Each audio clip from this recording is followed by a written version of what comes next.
Hello. My name is Vignesh. I am from Oriental College. I am staying at Chittagam.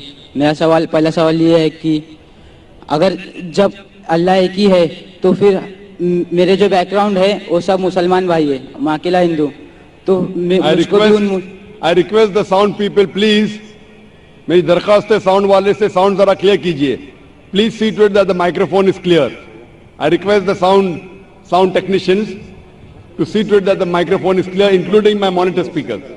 भाई साहब आप जरा सवाल दोहरा सकते और आस्ते और जरा जोर से. अगर अल्लाह एक ही है ना तो मुझको भी चाहे तो मुसलमान बना सकते थे, पर क्यों नहीं? अल्लाह अगर एक है तो मुझको भी चाहे मुसलमान बना सकते थे, मैं वो क्यों हिंदू बना? भाई साहब का सवाल है अगर अल्लाह एक है तो मुझको भी मुसलमान बना सकते थे, उसने क्यों नहीं तुम्हें मुसलमान बनाया? भाई साहब का अच्छा सवाल है और इसका जवाब है कि हमारे आखिरी पैगंबर मोहम्मद सल्लल्लाहु अलैहि वसल्लम फरमाते कि हर इंसान, हर बच्चा जब पैदा होता है वो दीनुल फित्र में पैदा होता है. दीनुल फित्र मतलब वो मुसलमान जैसा पैदा होता है. मुस्लिम का मतलब वो इंसान जो अपनी जिंदगी अल्लाह, भगवान, ईश्वर, अपने खालिक के मुताबिक बसर करता है. जो इंसान अपनी जिंदगी अपने खालिक, अपने अल्लाह के कहे हुए अहकामात के मुताबिक बसर करता है उसे कहते हैं अरबी में मुस्लिम. तो हर इंसान जब पैदा होता है, चाहे हिंदू खानदान में पैदा हो या ईसाई खानदान में या यहूदी खानदान में या मुस्लिम खानदान में, कोई भी खानदान में पैदा होता है वो पैदा होता है मुसलमान जैसा. उसके बाद उसके वालिदैन, उसके बड़े, उसके टीचर्स उसे सिखाते हैं. अगर सही चीज सिखाते तो वो सही रास्ते पे रहता है, वरना वो दूसरे रास्ते पे भटक जाता है. हो सकता है कि वो बुत परस्ती करने लगे, वो मूर्ति पूजा करने लगता है, हो सकता है वो आग की पूजा करने लगे. इसीलिए अगर कोई गैर मुस्लिम बनता है, उर्दू में अक्सर कहते हैं नो मुस्लिम, जो गलत है. अंग्रेजी में कहते हैं convert. Convert means going from one track to the other which is wrong. सही लफ्ज है लौटा हुआ मुस्लिम, क्योंकि हर इंसान पैदा होता है मुस्लिम जैसा, फिर उसके वालिदैन, उसके बड़े के जरिए से वो गलत ट्रैक पे जाता है और जब सही ट्रैक पे आ जाता है वापस, सही लफ्ज है लौटा हुआ मुस्लिम. अंग्रेजी में कहेंगे रिवर्ट. अक्सर हम कहते हैं नौ मुस्लिम, जो इस्लामी तालीमात के मुताबिक गलत है. सही लफ्ज होना चाहिए लौटा हुआ मुस्लिम, रिवर्ट. और आपका सवाल था कि अल्लाह ने तुम्हें मुस्लिम क्यों नहीं बनाया? अल्लाह ने तुम्हें मुस्लिम ही बनाया. हो सकता है कि बचपन में आपके बड़े, आपके वालिदैन, आपके टीचर आपको सही रास्ता नहीं दिखा सके और आप गलत रास्ते पे गए, लेकिन इसके बावजूद आप अल्लाह को दोषी नहीं ठहरा सकते. आप ये पूछ सकते कि अल्लाह ने क्यों मुझे हिंदू खानदान में पैदा किया? अगर मुस्लिम खानदान में पैदा किया होता, हो सकता है कि मैं मुसलमान होता. अल्लाह ताला फरमाते हैं कुरान मजीद में, सूरह फुरकान में, सूरह नंबर 25, कि अल्लाह अगर चाहे तो सारे इंसानों को मुसलमान बना सकता है. लेकिन फिर टेस्ट क्या है? अगर टीचर चाहे तो सारे स्टूडेंट को पास कर सकता है, लेकिन टेस्ट क्या? टेस्ट वो होता है कि टीचर सही तालीम देने के बाद इम्तिहान लेता है. जो आदमी सही जवाब देता है वो पास होता है, जो गलत देता है फेल होता है. तो अल्लाह ताला ने सारे इंसानों को अपना आखिरी पैगाम दे चुका है कुरान मजीद. उसके बाद अगर इंसान उस पर अमल करते तो पास होते, अमल नहीं करते तो फेल होते. और अगर आप अल्लाह से कंप्लेन करेंगे कि क्यों मुझे हिंदू खानदान में पैदा किया, तो अल्लाह ताला फरमाते कि आप किधर भी पैदा हो, चाहे मुसलमान खानदान में या हिंदू खानदान में, ये कहना कि हर इंसान जो मुस्लिम खानदान में पैदा होता है जन्नत में जाएगा, बिल्कुल गलत है. सिर्फ मुसलमान खानदान में पैदा होने के बाद और मुस्लिम नाम रखने से इंसान जन्नत में नहीं जाता है. जन्नत में जाने के लिए एक अल्लाह में मानने के अलावा, अल्लाह के रसूल में मानने के अलावा उनके अहकामात पे अमल करना चाहिए.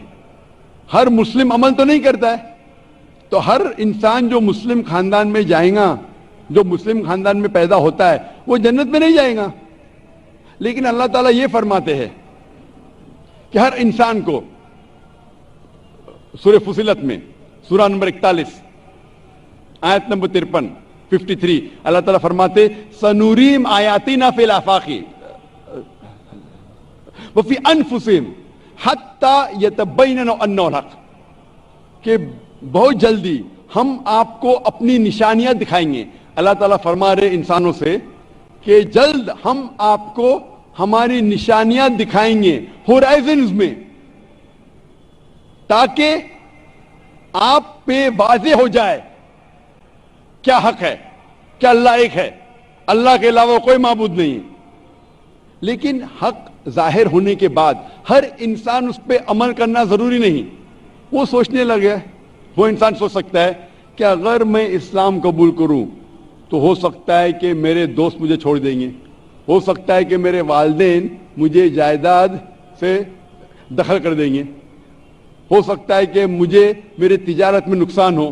تو یہ سب چیزیں انسان کو بہت بار بھٹکاتی ہے اور حق قبول کرنے سے روکتی ہے.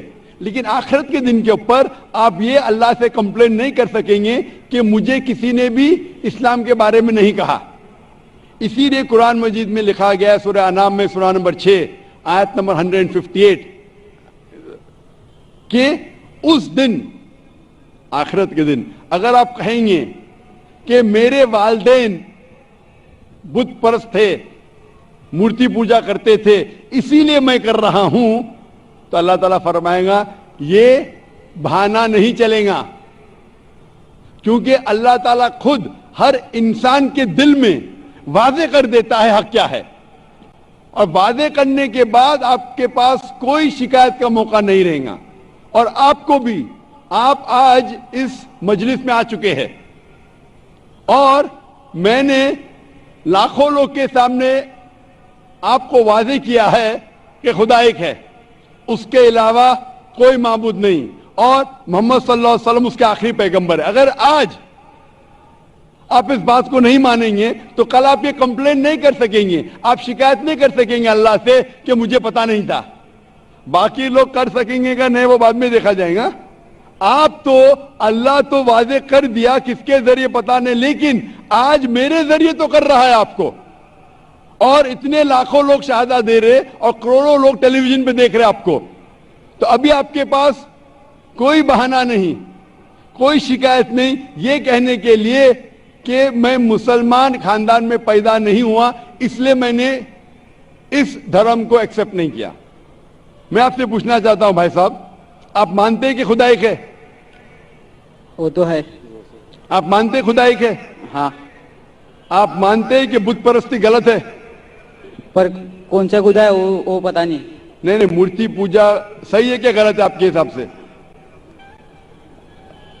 اب جب میں ہندو دھرم میں پیدا ہوا تو پھر میرے حساب سے صحیح ہو سکتا. آپ کہتے ہیں کہ ہندو دھرم کے مطابق مورتی پوجا صحیح ہے.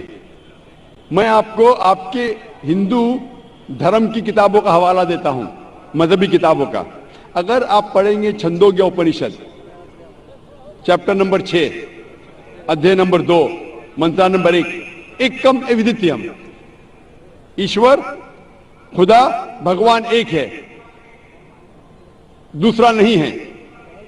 لکھا ہے سویتا سیتار اپنشد میں ادھیے نمبر 6 شلوک نمبر 9 میں، ناچسیہ کسج جنیتا نہ کدیپا، اس ایشور کے کوئی والدین نہیں، اس ایشور کا کوئی رب نہیں. مطلب ایشور کا، بھگوان کا کوئی والد نہیں، کوئی والدہ نہیں، اس کے اوپر کوئی نہیں. اور صاف طور پہ لکھا گیا ہے سویتا سیتار اپنشد میں ادھیائے نمبر 4 منترا نمبر 19 میں، نہ تسیہ پرتیما استی، اس ایشور کی، اس بھگوان کی، اس اللہ کی کوئی پرتیما نہیں، کوئی عکس نہیں. عکس، پرتیما جو سنسکرت لفظ ہے اس کے معنی ہے عکس. خدا کا کوئی پرتیما نہیں، کوئی عکس نہیں، کوئی فوٹوگراف نہیں، کوئی پینٹنگ نہیں، کوئی پورٹریٹ نہیں، کوئی مورتی نہیں، کوئی بت نہیں. اور یہ پیغام دہرایا گیا ہے یجروید میں ادھیائے نمبر 32 منترا نمبر 3 میں، جس میں لکھا ہے نا تسیہ پرتیما استی، उस ईश्वर, उस भगवान, उस अल्लाह की कोई प्रतिमा नहीं, कोई अक्स नहीं, कोई पिक्चर नहीं, कोई पेंटिंग नहीं, कोई पोर्ट्रेट नहीं, कोई बुत नहीं, कोई मूर्ति नहीं। साफ तौर पे आपके मजहबी किताब में लिखा है कि मूर्ति पूजा गलत है। और हिंदुइज्म का ब्रह्मा सूत्र है, एकम ब्रह्म देवता नास्ते नैना नास्ते किंचन, भगवान एक ही है, दूसरा नहीं है, नहीं है, नहीं है, जरा भी नहीं है। अभी मैं आपसे पूछता हूं, ये जरा भी नहीं है। अभी मैं आपसे पूछता हूं भाई साहब, जब आपके मजहबी किताब में साफ तौर से लिखा हुआ है कि मूर्ति पूजा गलत है, तो फिर भी आप मानते हैं कि मूर्ति पूजा सही है? नहीं, नहीं, आप मानते हैं कि मूर्ति पूजा सही है गलत है? फिर गलत है। आप मानते हैं कि खुदा एक है? हाँ। आप मानते हैं कि मूर्ति पूजा गलत है? हाँ। आप मानते हैं कि इस खुदा, इस ईश्वर, इस अल्लाह के आखिरी पैगंबर मोहम्मद सल्लल्लाहु अलैहि वसल्लम है? सर बट और एक क्वेश्चन है। सॉरी, बट एक क्वेश्चन है, मैं एक पूछता सवाल हूं। है सर। आपका एक सवाल है? हाँ। ठीक है, पूछ सकते हैं आप। अगर मैं मुसलमान बन गया और ऐसा ही तो इंसान को भूत ही भड़काता ना। जिस अगर हाँ, आप मुसलमान तो बन गए तो इंसान को तो भूत ही भड़काता ना। आपकी आवाज जरा साफ नहीं आ रही। शैतान ही भड़काता ना इंसान को। आप अगर मुसलमान बन गए तो वो नहीं, इंसान को तो शैतान ही भड़काता ना। इंसान को शैतान भड़काता है। हाँ, तो अगर मैं मुसलमान बन गया और गलत काम किया तो मेरे वास्ते मुसलमान का नाम खराब हुआ, तो अल्लाह क्या मुझको माफ करेंगे? भाई साहब का सवाल जो समझ में आ रहा है मुझे, मैं दरखास्त करूंगा ऑडियो टेक्नीशियन से, अगर मैं मॉनिटर स्पीकर को साफ कर सके। शायद थोड़ा प्रॉब्लम भी रहेगा। ऑडियंस को साफ सुनने में आ रहा है, मुझे सुनने में नहीं आ रहा है क्योंकि मेन स्पीकर आपके तरफ है। तो मैं रिक्वेस्ट करूंगा ऑडियो टेक्नीशियन से कि अगर जो मॉनिटर स्पीकर है उसे साफ करे। भाई साहब का सवाल है, क्या इंसान को अक्सर शैतान भड़काता है? अगर मैं मुसलमान बन गया और शैतान मुझे भड़काया और मैं गलत काम किया तो क्या अल्लाह ताला मुझे माफ करेगा? भाई साहब का अच्छा सवाल है कि अगर वो इस्लाम कबूल किया और शैतान ने भड़काया, उसने गलत काम किया, तो क्या अल्लाह माफ करेगा? दो चीजें हैं। एक इंसान है जो इस्लाम कबूल ही नहीं करता है। जो इंसान इस्लाम कबूल ही नहीं करता है, नहीं मानता है कि खुदा एक है, बुत परस्ती करता है, अल्लाह के आखिरी पैगंबर मोहम्मद सल्लल्लाहु अलैहि वसल्लम नहीं मानता है, उसके लिए 100% वो जन्नत में नहीं जा सकता है। 100%, क्योंकि वो ईश्वर के अलावा दूसरे की इसकी इबादत करता है। दूसरी तरफ एक इंसान है जो मानता है कि एक अल्लाह है, मानता है कि मूर्ति पूजा गलत है, मानता है कि मोहम्मद सल्लल्लाहु अलैहि वसल्लम आखिरी पैगंबर है, और गलत काम करता है। हो सकता है कि झूठ बोलता है, हो सकता है कि चोरी करा, हो सकता है वो शराब पी रहा है, ये गलत है, हराम है।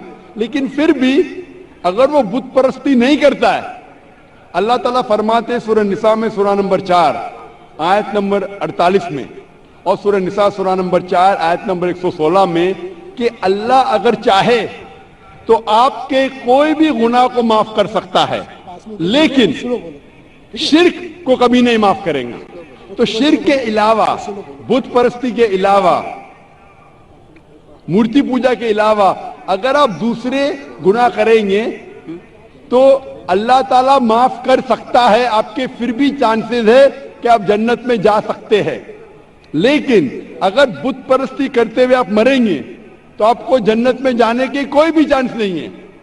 इसीलिए अल्लाह ताला फरमाते हैं कि जब मेरे बंदे सारे दिन गुनाह करते हैं, गलत काम करते हैं, लेकिन जब रात को तौबा करते हैं तो मैं उन्हें माफ कर लेता हूं।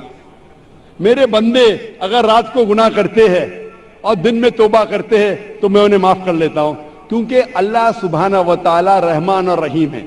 वो रहमत वाला है और करम करने वाला है। आप अगर गलतियां करेंगे, अगर शैतान भड़काएगा तो पढ़ो औज़ु बिल्लाहि मिनश शैतानिर रजीम।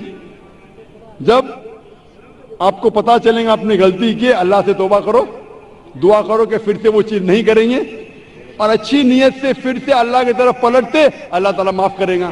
फिर से आप गुनाह करेंगे, फिर से माफी मांगो, اللہ رحمان اور رحیم ہے. جب بھی معافی مانگو سچے دل سے مانگو, انشاءاللہ اللہ آپ کو معاف کریں گا. اور اگر آپ بت پرستی سے دور ہے, یہ سب سے بڑا گناہ ہے, تو آپ کے ہائی چانسز ہے کہ آپ جنت میں جائیں گے. تو ابھی میں آپ سے پوچھنا چاہتا ہوں, ہاں سر ایک سیکنڈ سر, کیا قرآن میں لکھا ہے نا شراب حرام ہے, جی ہاں, تو جب سگریٹ بھی حرام ہوگا؟ سگریٹ بھی پینا حرام ہے, قرآن میں نہیں لکھا ہے لیکن حرام ہے.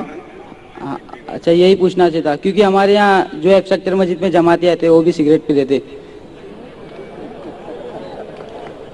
شراب پینا تو صاف طور پہ کہا گیا ہے قرآن مجید میں, سورہ مائدہ سورہ 5 آیت نمبر 90 میں کہ حرام ہے. لیکن سگریٹ پینا قرآن مجید میں اس کا ذکر آتا ہے, سورہ بقرہ میں سورہ نمبر 2 آیت نمبر 195, کہ اپنے ہاتھ سے اپنا خود قتل مت کرو, یعنی سوسائڈ مت کرو. آج کی سائنس کہتی ہے کہ ٹبیکو کے وجہ سے, سگریٹ پینے کے وجہ سے ہر سال ورلڈ ہیلتھ آرگنائزیشن کہتی ہے ہر سال 40 لاکھ لوگ مرتے ہیں صرف سگریٹ پینے کی وجہ سے. دنیا میں دوسرے نمبر پہ آتا ہے شراب کے بعد, تو سب سے زیادہ موت ہوتی ہے کوئی چیز پینے یا کھانے کی وجہ سے, وہ ہے سگریٹ.